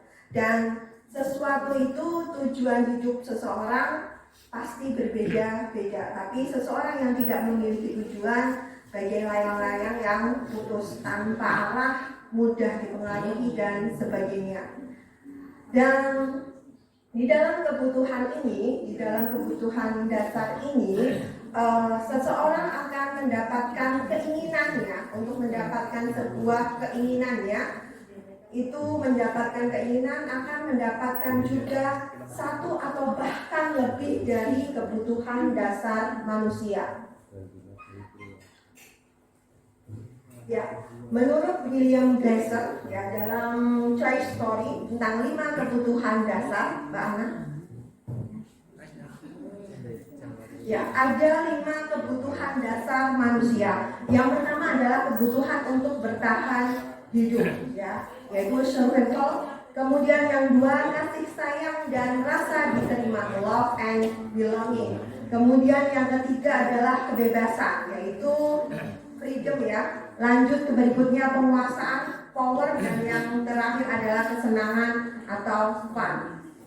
Dalam 5 kebutuhan ini, hal yang pertama yaitu kebutuhan untuk hidup adalah kebutuhan yang paling mendasar yang manusia harus penuhi. Apabila kebutuhan ini tidak terpenuhi, maka kehidupannya tidak akan layak.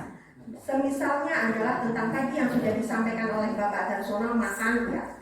Kesehatan, makan adalah segala sesuatu yang survival, sangat mendesak yang harus diterima oleh kita. Kemudian dilanjutkan yang kedua adalah tentang kebutuhan kasih sayang dan rasa diterima. Kebutuhan ini dan 3 kebutuhan berikutnya yang akan saya paparkan masuk dalam kebutuhan psikologis. Jadi kita perlu karena psikologis kita memang membutuhkannya. Yaitu rasa kasih sayang dan rasa diterima di sini adalah kita ingin bisa memberikan rasa kasih, kita juga ingin menerima kasih sayang.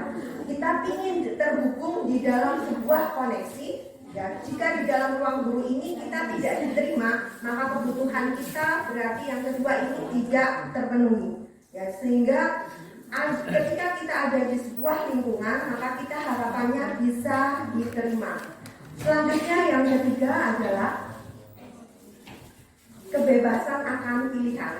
Sama, ini masuk pada kebutuhan psikologis, di mana kita menginginkan bahwa kita diberi kemandirian, kita mampu untuk memilih, kita diberi otonomi untuk memilih jalan hidup kita. Ketika kita dipercaya untuk memilih jalan hidup kita, maka kita akan menemukan kebutuhan kita mendapatkan kebutuhan dasar kita.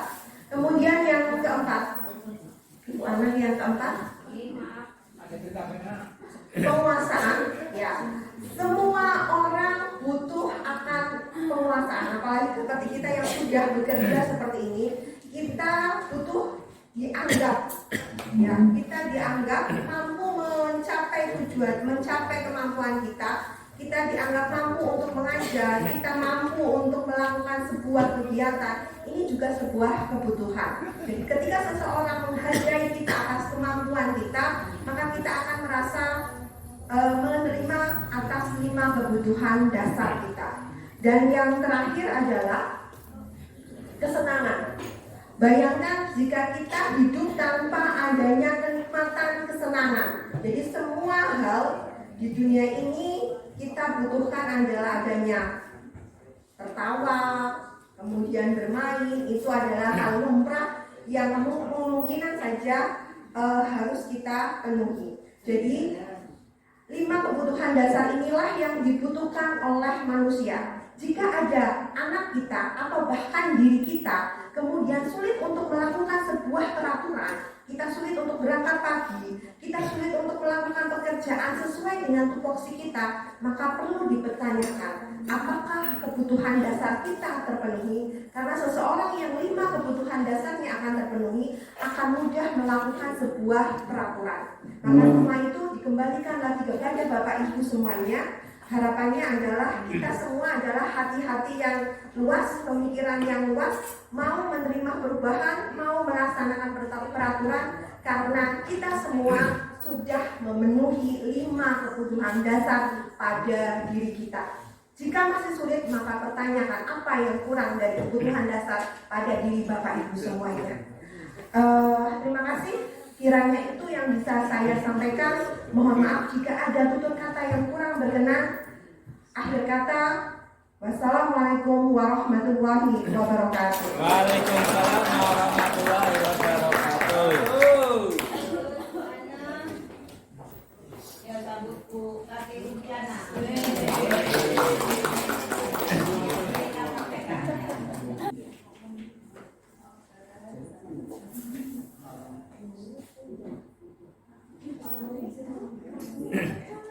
5 posisi kontrol seorang guru itu ada 5. Tapi sebelum kita masuk ke 5 posisi kontrol, kita akan masuk kepada konsekuensi dan hukuman. Kita sering sekali memberikan hukuman dan konsekuensi kepada murid. Konsekuensi menurut Jan de Goosen adalah sebuah keadaan di mana terdapat kesepakatan dan bentuk tanggung jawab yang sudah bisa diprediksi oleh murid dan guru. Jadi dengan adanya konsekuensi, ketika murid melakukan kesalahan, mereka akan bertanggung jawab dengan kesepakatan atau aturan yang berlaku. Kemudian hukuman. Hukuman adalah sanksi fisik maupun psikis, biasanya pakainya verbal, untuk kesalahan atau pelanggaran yang dilakukan bersifat mendadak dan satu arah atau sepihak hanya dari guru saja. Slide berikutnya, Bu Ella. Mari Bapak Ibu kita berlatih. Mungkin hanya 3 pertanyaan yang termasuk kepada konsekuensi atau hukuman. Mencatat 100 kali ke dalam buku kalimat "Saya tidak akan terlambat lagi karena terlambat ke sekolah" merupakan konsekuensi atau hukuman. Konsekuensi. Mari kita lihat jawabannya. Oke, benar sekali. Dari usaha kita semua. Soal berikutnya. Lari mengelilingi lapangan basket 2 kali karena terlambat hadir ke sekolah. Hukuman. Mari kita lihat. Oke, beri tepuk tangan untuk kita semua. Oke. Soal ketiga. Membersihkan coretan yang dibuatnya di meja tulis. Konsekuensi. Kita lihat. Oke. Baik. Bu Roila langsung ke slide yang 5 posisi kontrol seorang guru. Menurut Diana Gosser ada 5. Yang pertama adalah sebagai penghukum, yang kedua sebagai pembuat rasa bersalah, yang ketiga sebagai teman, dan yang keempat adalah sebagai pemantau, dan yang kelima adalah sebagai manajer. Kita sebagai seorang pendidik bisa merefleksi selama ini kita mengajar dan memposisikan diri kita di kontrol yang mana. Tergantung. Biasanya mungkin kalau saya pribadi ini Maya penghukum sering, apalagi kalau matematika ya, sering sekali menemukan anak yang tidak mengerjakan tugas, membuat rasa bersalah, sering sekali. Mari kita lihat berulang sebagai penghukum cirinya bagaimana. Sebagai penghukum, guru biasanya percaya bahwa apa yang dilakukan adalah cara terbaiknya. Hukumannya biasa berupa hukuman fisik maupun verbal. Walaupun sekarang fisik mungkin tidak diperbolehkan di Bapak Ibu. Yang ketiga adalah hanya membuat murid merasa takut dan malu. Setelah diberi hukuman biasanya murid akan takut. Dan yang terakhir biasanya murid akan cenderung akan melakukan kesalahannya kembali, mengulangi kesalahan kembali, dan menjadi perilaku yang lebih agresif. Selanjutnya, pembuat rasa bersalah. Tanpa kita sadari sebenarnya kalimat yang kita gunakan kepada anak yang sesekali melakukan kesalahan adalah seperti ini. Contohnya ini Bapak Ibu. Nak, niat kamu ke sekolah mau apa? Kok di sekolah cuma mainan gak mengerjakan tugas? Apa kamu gak kasihan sama orang tuamu yang sudah bekerja seharian di sawah? Itu adalah membuat rasa bersalah kepada anak. Namun efeknya adalah murid akan menjadi tidak percaya diri dan menjadi krisis identitas atau minder. Posisi selanjutnya adalah sebagai teman. Kalau sebagai teman biasanya dengan kalimat persuasif yang mungkin lebih ramah kepada anak. Biasanya kalau anak tidak mengerjakan tugas, ayo anak kerjakan tugasnya. Tapi dengan seperti ini anak itu cenderung tergantung kepada diri kita sebagai seorang guru. Kalau nggak disuruh ya nggak mau ngerjakan. Nah ini kelemahannya. Selanjutnya sebagai pemantau. Guru akan memantau tingkah laku murid jika melakukan kesalahan. Biasanya ini berkaitan dengan konsekuensi. Kalau sebagai pemantau, biasanya guru cukup menanyakan kepada anak, "Nak, kamu melakukan kesalahan, konsekuensinya apa?" Dan anak sudah paham. Kita cukup jadi kontrol saja. Jika anak sudah melakukan konsekuensi atas kesalahan atau tindakan yang dilakukan, kita juga tidak boleh meninggalkan. Karena murid menjalankan konsekuensinya, guru harus memonitor karena murid tidak bisa ditinggal seorang diri. Biasanya kalau ditinggal ya sudah tidak lakukan. Selanjutnya, posisi seorang guru sebagai manajer. Murid diberikan ruang diskusi ketika melakukan kesalahan agar murid bisa mengenali kesalahannya dan biarkan dia belajar dan mencari solusinya.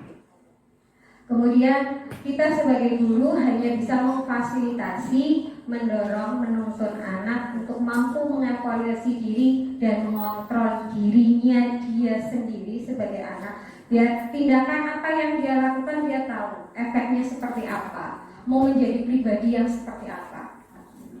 Begitu yang bisa saya sampaikan tentang 5 posisi kontrol seorang guru menurut Diana Gosen.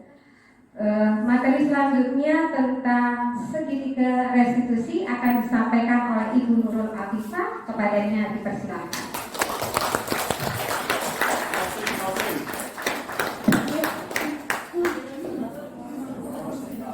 Bismillahirrahmanirrahim. Assalamualaikum warahmatullahi wabarakatuh.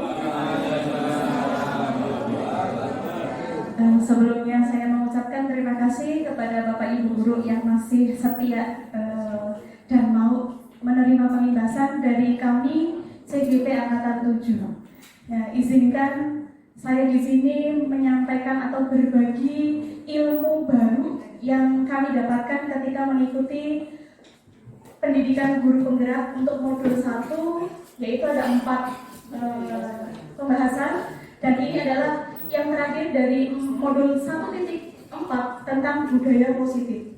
Dan segitiga restitusi ini adalah salah satu cara untuk menerapkan disiplin positif dalam budaya positif yang tadi sudah disampaikan oleh rekan-rekan saya, mulai dari nilai-nilai kebajikan, motivasi, 5 kebutuhan dasar manusia, posisi kontrol, keyakinan, dan yang sekarang adalah berkaitan dengan cara atau langkah yang dilakukan oleh seorang guru ketika menghadapi murid yang bermasalah.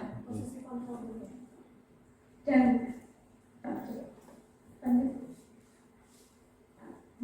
seperti tadi yang sudah disampaikan oleh rekan saya tentang posisi kontrol, kira-kira sejauh ini Bapak Ibu berada di posisi kontrol apa? Penghukum. Dan bagaimana kira-kira kondisi dari murid kita? Mengulang lagi. Nah, ini ilmu yang kita dapatkan dari CGP ini ternyata ada salah satu cara di mana agar kita bisa mengetahui apa sih yang dirasakan, apa sih permasalahan yang ada pada murid-murid kita. Di mana restitusi ini dikembangkan oleh Diana Gosen yang berlandaskan pada teori kontrol dari Dr. William Glasser, di mana segitiga restitusi itu adalah suatu proses dialog yang dilakukan oleh kita sebagai orang tua ataupun kita sebagai guru, ya, supaya menghasilkan murid yang mandiri dan bertanggung jawab. Untuk langkah-langkah dari segitiga restitusi ada 3. Yang pertama adalah menstabilkan identitas, yang kedua validasi tindakan yang salah, dan yang ketiga adalah menanyakan keyakinan. Nah, untuk menstabilkan identitas ini berdasarkan pada landasan bahwa membuat kesalahan itu adalah bagian dari proses pembelajaran. Ya, jangankan anak-anak, kita saja sebagai guru mungkin masih melakukan kesalahan, dan ini kita anggap sebagai proses pembelajaran. Kemudian berperan menggeser identitas murid dari yang identitas gagal menjadi identitas yang sukses. Apa itu identitas yang gagal? Yang murid yang masih bermasalah, yang belum bisa berdisiplin. Nah, di dalam menstabilkan identitas ini ada beberapa pernyataan yang bisa kita sampaikan kepada murid kita, yaitu bahwa membuat kesalahan adalah sesuatu yang wajar, atau bisa kita sambil, karena ini berdialog ya, jadi kita sambil mengajak anak untuk bisa menyampaikan pendapatnya dengan kita mengajak bahwa manusia tidak ada yang sempurna dan kita bisa memperbaiki masalah ini. Atau saya tidak menanyakan siapa pelakunya, siapa yang membuat salah, hanya saja kita membutuhkan solusi. Di sini diharapkan bahwa anak mampu bisa mengeluarkan pendapat untuk solusinya. Kemudian yang kedua adalah validasi tindakan yang salah.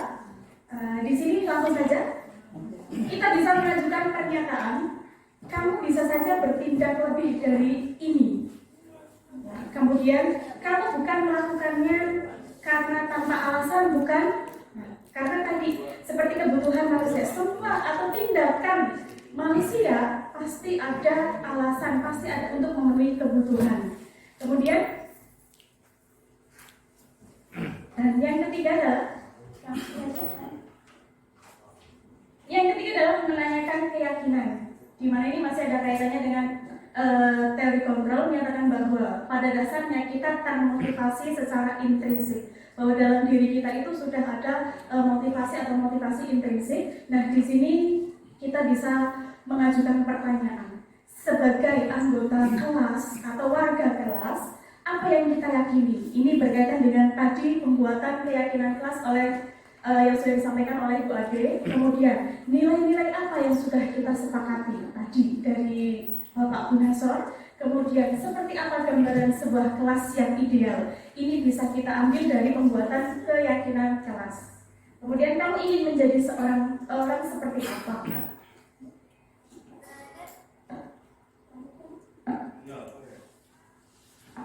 Ini sebenarnya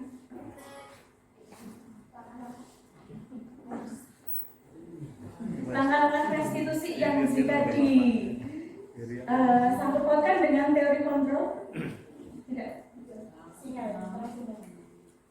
Nah, intinya begini, ketika kita sudah bisa menerapkan langkah segitiga restitusi, maka diharapkan kita bisa menjadi seorang posisi control manager. Mungkin itu saja yang bisa saya sampaikan. Sebelum saya tutup, mungkin ada pertanyaan? Sudah pengen